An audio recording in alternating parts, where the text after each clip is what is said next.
Ilang tulog na lang, Pasko na.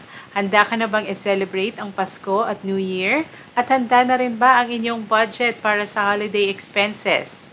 Kung hindi pa, panoorin nyo ang video na to para sa ilang tips for budgeting this holiday season.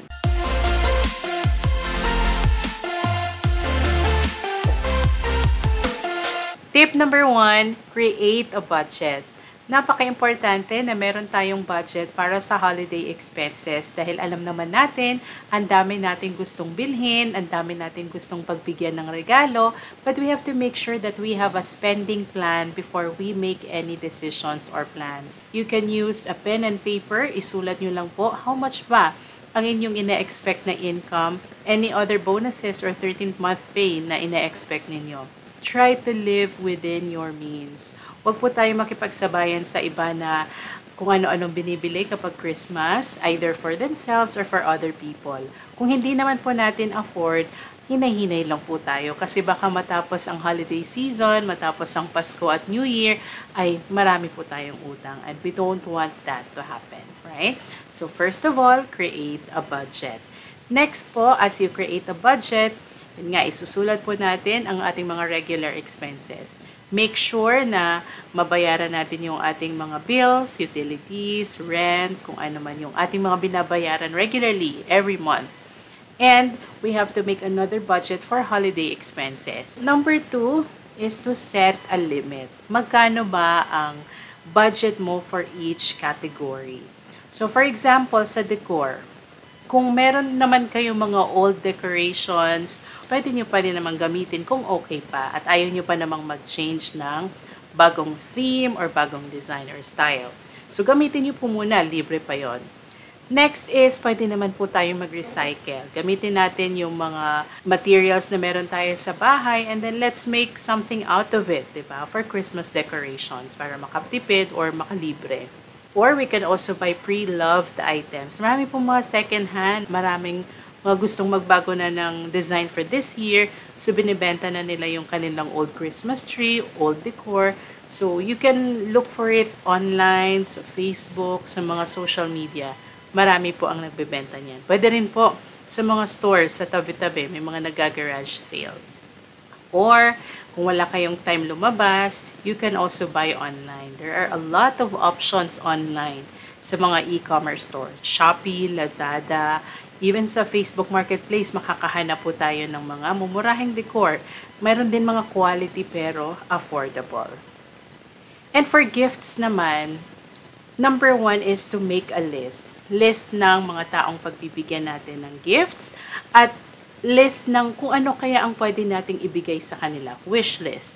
Pwede natin silang tanungin or pwede tayong mag-isip. Ano kaya ang pwede dito sa taong to?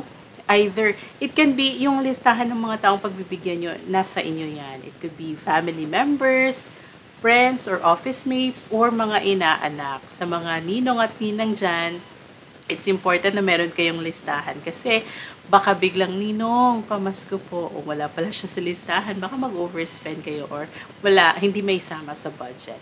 So, make a list. Try to remember or recall kung kaya. Ilista nyo, sino-sino ba yung mga inaanak ko? Ilang taon na kaya to? Ano kaya yung pwede kong ibigay?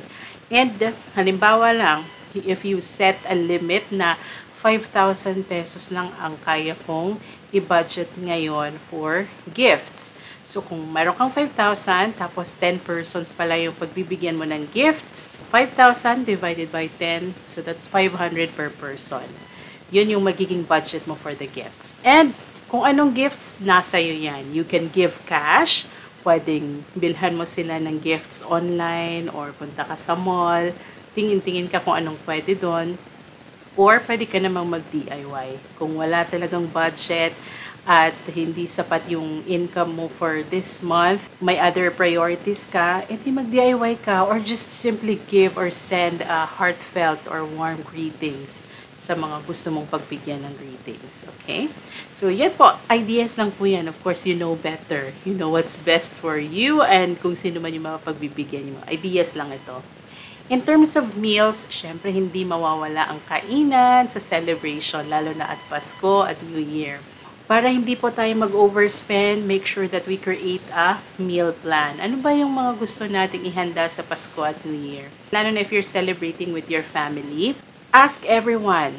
Tanungin niyo po sila, ano ba ang gusto nating handa sa Pasko? Ikaw, isa-isahin mo sila and then come up with a plan. O sige, since meron na tayong ganitong pasta, wag na yung isa. So parang you make a meal plan and then isulat nyo lahat ng ingredients and make a plan saan ba natin ito pwedeng bilhin na makakamura tayo. Compare prices, check yung mga supermarkets kung saan may mga sales, may mga naka-promo para masulit natin yung ipambibili natin, di ba? You can also search online sa mga online shopping apps, di ba? Meron din mga sale. Tomorrow is 12/12. Take advantage of all the promos and sales para sa Pasko na. Either for gifts or for your meals. Isulat nyo muna and then add to cart. So kung sa tingin nyo makakatipid kayo at may budget naman kayo, then check out nyo pagdating ng 12/12 para makatipid. Halimbawa, your budget is only 5,000. O, di pagkasyahin nyo, ano ba ang pwede nating ihanda sa ganitong budget. Kung meron naman kayong mga inaasahang bisita or marami naman kayong pwedeng mag-share-share, edi potluck or mag-ambag-ambag kayo ng money, ng funds para makabuo kayo ng panghanda. Right? So, it doesn't have to be yours lang yung responsibility. You can share it with other family members or kung may mga friends and the other families na mag-share sa inyo, that would be much better para hindi kayo mapasobra sa paggastos para sa meals. Next naman, if you have travel plans, halimbawa, you want to go out of town to celebrate Christmas or New Year's Eve, dapat you have already planned ahead for that. Dapat na check nyo na or nakapag-book na kayo ng accommodations ahead of time, dapat few months before para hindi ganun kalaki yung babayaran nyo. Kasi alam naman natin, December, mataas na yung prices niyan, mahal na yung tickets, lalo na kung meron pa kayong travel or flights, medyo mahal na yan. So, plan ahead as much as possible few months before December. Number 3, track your expenses. Dahil sa dami ng mga pinagagagawa natin, ang daming ganap sa Kapaskuhan, minsan nakakalimutan nating ilista, ano ba yung mga nabili ko na, ano ba yung mga pinagkakagastusan ko.